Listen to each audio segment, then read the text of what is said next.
નમસ્કાર વિદ્યાર્થી મિત્રો, ગુજરાત એન્જિનિયરિંગ એકેડમીમાં આપનું હાર્દિક સ્વાગત છે। શું મિત્રો તમારે જીટીયુમાં બેકલોગ અથવા કેટી આવેલી છે? તો જેથી તમારે શું કરવું છે મિત્રો, જીટીયુમાં તમારે બેકલોગ કેટી સોલ્વ કરવી છે, કઈ રીતના કરવી છે, શું કરીને કરવું છે, તેના અમે આ વિડીયો બનાવેલો છે। તો તમારે પૂરેપૂરો વિડીયો જોવાનો છે અને તમારા ફ્રેન્ડને મોકલવાનો છે, જેથી શું થશે, તમારા ફ્રેન્ડ પણ બેકલોગ અથવા કેટી હશે તે તમારા ફ્રેન્ડને પણ સોલ્વ થઈ જશે, બરાબર મિત્રો।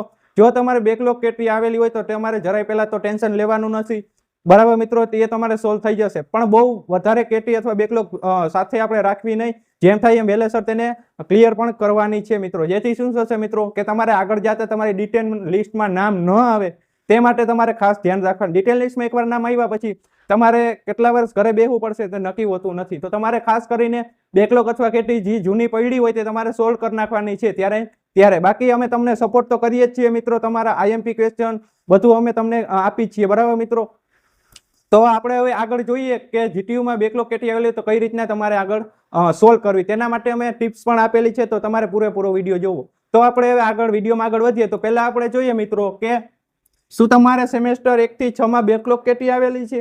પછી મિત્રો તો પાસ થવા માટે શું કરવું તેની અમે આ 5 ટિપ્સ લઈને આવ્યા છીએ। તો પહેલા મિત્રો શું કરવું કે જૂના પેપર વાંચવા અમુકમાં બે જાણે કે વિન્ટર 23, વિન્ટર 24 અને સમર 25 નું જાણે કે આપણે પેપર જૂના ડાઉનલોડ કરી લેવાના છે।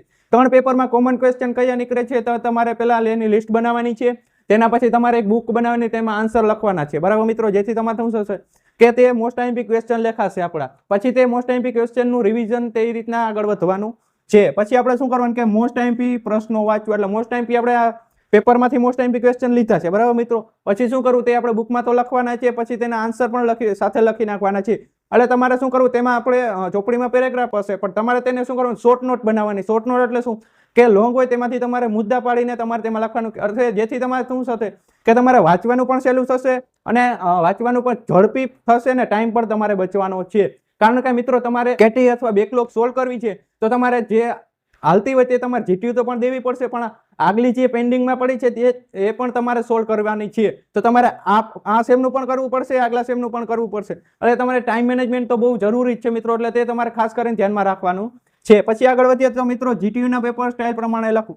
અમુક મિત્રો ઘણા જીટીયુ સ્ટાઇલ પ્રમાણે નથી લખતા, કારણ કે સેક્શન એમ એનો જવાબ બી માં લખેલો હોય, સેક્શન બી નો જવાબ એ માં લખ્યો, જેથી તમારું એક્ઝામિનર માર્ક આપવાની શક્યતા અથવા FF ગ્રેડ આપી દે છે। જાણે કે તમારે સારા અક્ષર લખવાના, સારા અક્ષર થી તમારે પેપર લખવાનું છે, અને એવું હોય તો મેન સેક્શન પડે ત્યાં તમારે બોર્ડર પાડવાનું છે, મુદ્દા પડતો અહીંયા તમારે હાઇલાઇટ કરી દેવાની છે, જેથી એક્ઝામિનરને પણ મજા આવે, તમારે ગ્રેડ પણ સારા આવે અને માર્ક પણ સારા આવે। તો તમારે તે પહેલા ખાસ ધ્યાન રાખવાનું છે કે જીટીયુ નું પેપર કઈ રીતના લખવું તે તમારે ધ્યાનમાં રાખવાનું છે। પછી આપણે જોઈએ કે રિવિઝન કરવું। રિવિઝન આપણે જે ક્વેશ્ચન જે પેલા આપણે ઓલરેડી બુકમાં લખેલા જ છે, આપણે જીટીયુ ના પેપરમાંથી લખેલા છે, આપણે એ કોમન ક્વેશ્ચન કાઢેલા તે તમારે રિવિઝન કરવું કે મેં આટલી શોર્ટ નોટ લખી, આટલા ક્વેશ્ચન લખ્યા, તેમાંથી મને યાદ શું રહ્યું, તેવી રીતના તમારે રિવિઝન કરવાનું છે, જેથી તમારે શું થશે મિત્રો કે તમને ખબર પડશે કે મેં આટલું વાંચ્યું કેટલું યાદ રહ્યું છે, તો તમારે તે ખાસ કરીને ધ્યાનમાં રાખવાનું છે।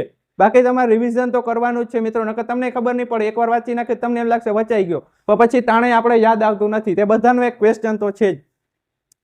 પછી શું છે મિત્રો, આકૃતિ દોરવી। આકૃતિ અમુક ક્વેશ્ચન એવા આવતો હોય કે એમાં એમ કે આકૃતિ દોરીને સમજાવો, આકૃતિ દોરી તમારે પહેલા આકૃતિ દોરવાની છે, પછી તેમાં નામ નિર્દેશન કરવાનું છે, અને પેપર હોય છે આપણે જે આન્સર શીટ આવે તેમાં ઉપર લખેલું જ હોય છે મિત્રો નોટિસમાં કે તમે આકૃતિ દોરો, નામ નિર્દેશન નહીં હોય તો તેના માર્ક આપવાની શક્યતા પૂરેપૂરી છે। તો તમારે આકૃતિ સાથે તેનું નામ નિર્દેશન ખૂબ વાંચી લેવું અને ધ્યાનથી વાંચવું, અને તમે થિયરી ઓછી લખશો, આકૃતિ સારી ટોપ અને મસ્ત દોરશો તો એક્ઝામિનર તમને એમના માર્ક આપી દેશે કે હાલો આકૃતિ મસ્ત જઈએ તો આપી દે। થિયરી લખવાની છે એવું નથી કે આકૃતિ દોરીને તમે મૂકી દો, પણ થિયરી લખવાની છે, પણ થિયરી તમારી ઓછી હશે ને આકૃતિ મસ્ત હશે તોય તમારે માર્ક કવર થઈ જશે અને તમને સારા ગ્રેડ અથવા બેકલોગ અથવા કેટીની ક્લિયર પણ થઈ જશે। તો તમારે ખાસ કરીને આ 5 ટિપ્સ ધ્યાનમાં રાખવાની છે, મોબાઈલનો ઉપયોગ ઓછો કરવાનો છે મિત્રો, જેના કારણે મોબાઈલની સમસ્યા હમણાં બહુ જ છે કે જરીક વાર મોબાઈલ તમને જોવાની ટેવ પડી ગઈ છે, તો તમારે તે કાઢવાની છે, જેથી તમારે બેકલોગ કેટી અને તમારા પેરેન્ટ્સને તમારું પેરેન્ટ્સનું એક તો સપનું હશે કે મારો છોકરો અથવા મારી છોકરી એક એન્જિનિયર બને, એટલે તમે એન્જિનિયર બનવા હાટુ તમારે પેરેન્ટ્સને રાજી કરવા હાટુ તમે આ કોલેજમાં અથવા એડમિશન લીધું છે, તો તમારે મિત્રો તેનું સપનું હાંસિલ કરવા માટે અને તેમની ઈચ્છા પૂર્ણ કરવા માટે તમારે એન્જિનિયર એટલે તમે જે એન્જિનિયરમાં છો તમે એન્જિનિયર ફિલ્ડ તમારે મસ્ત રીતના પૂરી કરવાની છે, બેકલોગ અથવા કેટી વગર. બરાબર મિત્રો, બેકલોગ કેટી આવી ગઈ છે પણ હવે કઈ થવાનું નથી, પણ મિત્રો તેમાં પાસ થઈ શકે છે મિત્રો, તો તમારે તે ખાસ કરીને પાસ થવાની છે. બરાબર મિત્રો, તો આપણે આટલી ટિપ્સ આપી છે, તો તમારે ખાસ કરીને ધ્યાનમાં રાખવાની છે કે શું શું વાંચવું, કઈ રીતના વાંચવું. અને મિત્રો જીટી નો પેપર કઈ રીતના લખવા, શું કઈ રીતના લખવું, તે બધું જ અમે પ્લેલિસ્ટમાં અથવા અમારી ગુજરાત એન્જિનિયર એકેડમી યુટ્યુબમાં ચેનલ છે તેમાં અમે બધું જ વિડીયો એમાં અપલોડ કરેલા છે. તો તેની અંદર જઈને તમે જોજો કે કઈ રીતના જીટી પેપર લખવું, શું છે તે બધા અમે વિડીયો બનાવેલા છે. તો ગુજરાત એન્જિનિયર એકેડમીની અંદર તમે ચેનલની અંદર જઈને વિડીયોમાં જોઈ લેજો. બાકી તમારે જો આપણા બધા બ્રાન્ચના અમે મોસ્ટ આઈએમપી ક્વેશ્ચન પણ બનાવેલા છે, તે અમારી ચેનલ ગુજરાત એન્જિનિયર એકેડમીમાં અમે પ્લેલિસ્ટ વાઇઝ, બ્રાન્ચ વાઇઝ અને સેમેસ્ટર વાઇઝ અમે તેમાં અપલોડ કરેલા છે. તો તમે વહેલેહર જઈ બેકલોગ કેટી સોલ્વ કરવી હોય, તમારા પેરેન્ટ્સને ઈચ્છા પૂરી કરવી હોય, તમારે એન્જિનિયર બનવું હોય ને તમારી પેરેન્ટ્સની જે તમારા પેરેન્ટ્સનું જે સપનું છે કે મારો છોકરો અથવા છોકરી એન્જિનિયર બને, તે તમારે પૂર્ણ અથવા હાસિલ કરવા માટે તમારે બેકલોગ અથવા કેટી બધું સોલ્વ કરવું પડશે અને જરીક મહેનત પણ કરવી પડશે. તો અમે તેના માટે તમારા માટે અમે મોસ્ટ આઈએમપી ક્વેશ્ચન પણ બનાવેલા છે, બ્રાન્ચ વાઇઝ, સેમેસ્ટર વાઇઝ અને બધા. બરાબર મિત્રો, તેના અમે મોસ્ટ આઈએમપી ક્વેશ્ચન બનાવેલા છે. તો તેની અમે પ્લેલિસ્ટ પણ બનાવી છે અમારી ચેનલમાં જઈ અને પ્લેલિસ્ટનું ઓપ્શન આવશે, તેમાં તમે અંદર જઈને જોશો તો તમને ખબર પડશે. એટલે તેમાં લાઈનમાં આવશે બ્રાન્ચ વાઇઝ, સેમેસ્ટર વાઇઝ. જે તમારી બ્રાન્ચ હોય તેની અંદર જવાનું, એટલે જે સેમ હોય તેની અંદર જવાનું, તેમાં બ્રાન્ચ નેમ અને સેમ તેમાં લખેલું હશે. તેની અંદર જઈને તમે જોશો તો તમને ખબર પડશે કે આટલા અમારા સબ્જેક્ટનું નામ તેમાં ઉપર જ લખેલું હશે. તેમાં અંદર જશો એટલે તેમાં તમારા મોસ્ટ આઈએમપી ક્વેશ્ચનની લિસ્ટ એમાં અમે આપેલી છે. ઘણા મિત્રોની કોમેન્ટ હતી કે સાહેબ અમારે પાસ થવું પણ કરું છું, તેના માટે અમે મોસ્ટ આઈએમપી ક્વેશ્ચન ઉમેરેલા છે.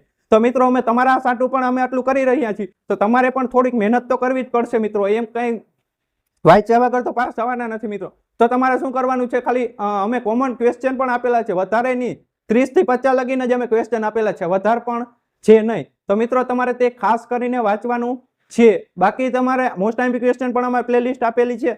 બાકી તો કંઈ તમારે જોતું હોય અથવા તમારે કંઈ ક્વેશ્ચન ક્વેરી હોય તો કોમેન્ટ બોક્સમાં કોમેન્ટ કરજો. બાકી મિત્રો બધાને ઓલ ધ બેસ્ટ અને ફૂલ તૈયારી કરજો મિત્રો, કે આ વર્ષે અમારી અથવા આ મહિને અમારી બેકલોગ કેટી જે પણ છે પેન્ડિંગમાં, જે આગલા વર્ષની અથવા આગલા સેમની, તે અમારી ક્લિયર કરી નાખવી. બરાબર મિત્રો, તે મનમાં તમારે ધારીને એક્ઝામની તૈયારી કરવાની છે. બાકી કાંઈ તમને મનમાં ટેન્શન અથવા ડાઉટ હોય તો અમારે કોમેન્ટ કરજો અથવા અમારા સાહેબનો સંપર્ક કરજો, જેથી તમારા મનનું અથવા તમારા પેરેન્ટ્સનો પણ ક્વેશ્ચન સોલ્વ થઈ શકશે.